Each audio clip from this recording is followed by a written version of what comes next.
In the creationist tradition, if you can't find any actual evidence, you create your own. Likewise, if you can't find any authorities to support you, you create those too.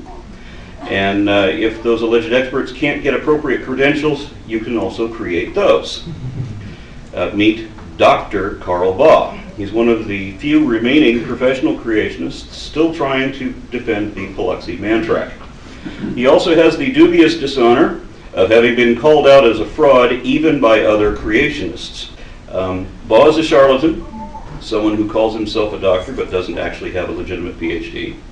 He claims 3 doctorates, one of which was only an honorary degree given by an unaccredited school, which he never actually attended.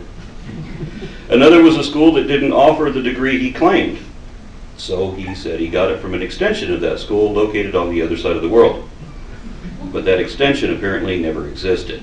Somebody went to Australia and looked for it. It isn't there.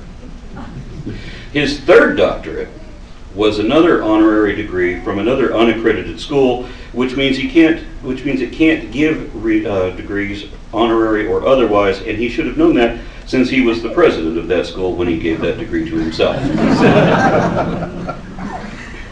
One of Baugh's colleagues, Dr. Kent Hoban, isn't really a doctor either.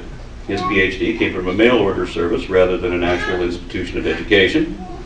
So he calls himself doctor, and the facility where he now resides calls him inmate number 06452-017. No one knows what his roommates call him when the lights go out.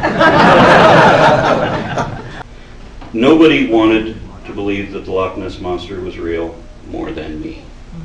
Nonetheless, I was still disappointed when, in 1993, a then 93-year-old huckster gave a deathbed confession to his part in the hoax in 1934.